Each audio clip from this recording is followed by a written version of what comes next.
Mi familia es originaria de Michoacán. Mi papá vivió ahí durante su infancia. Él es un hombre de corte duro y muy determinado, a pesar de su ahora avanzada edad.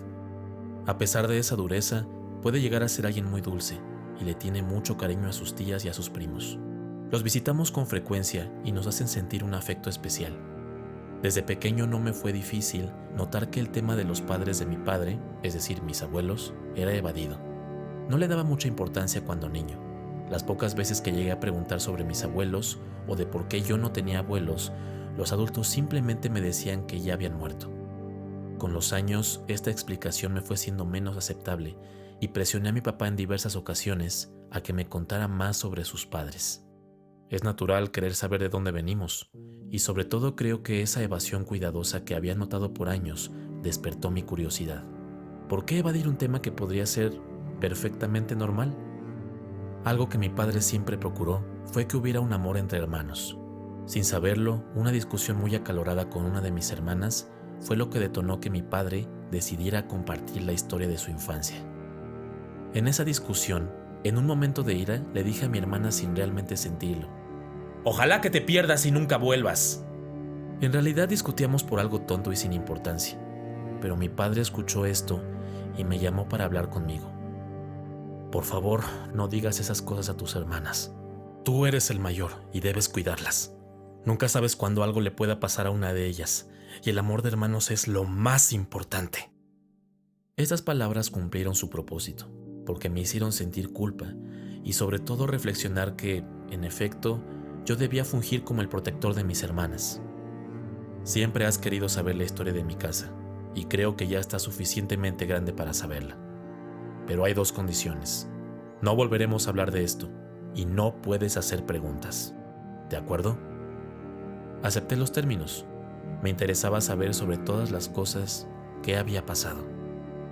Mi padre había nacido y crecido en una pequeña casa, en las orillas de un pueblo en Michoacán.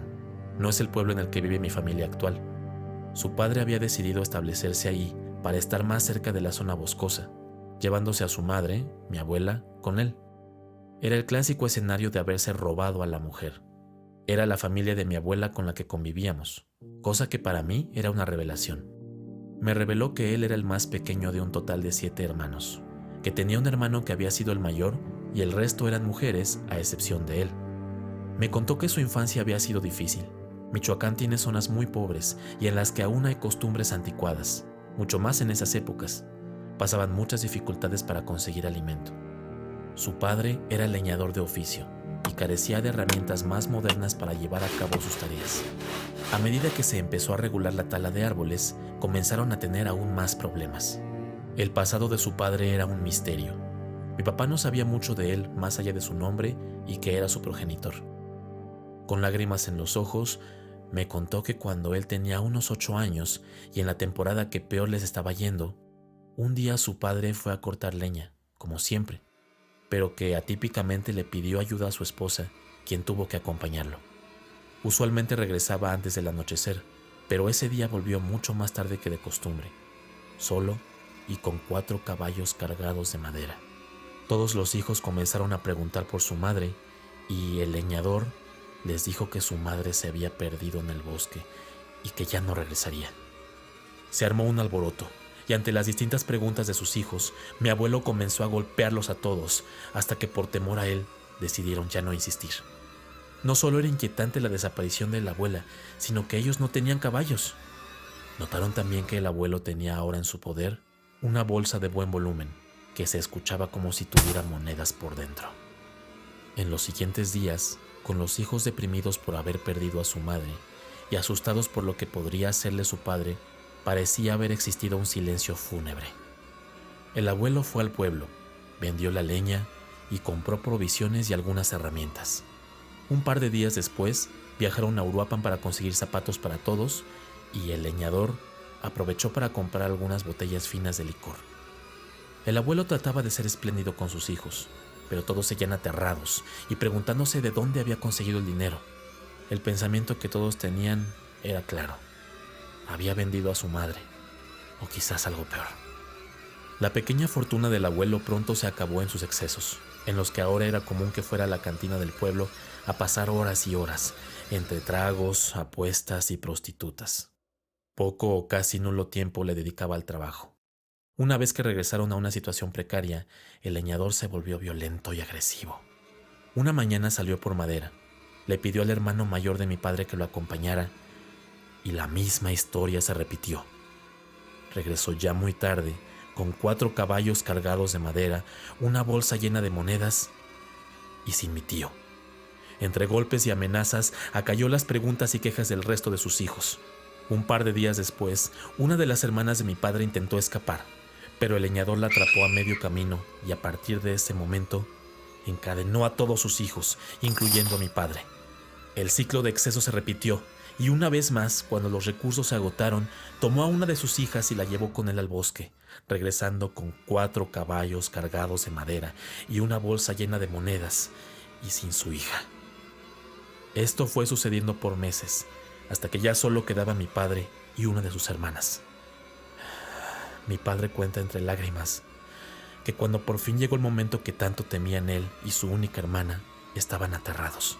Que cuando su padre se acercó a ellos, era tal su miedo que volvió el estómago y ensució las botas del leñador. En un arranque de furia, lo golpeó con fuerza y le dijo con una voz que no reflejaba amor alguno: «Mira, cabrón, nomás por eso te va a tocar a ti».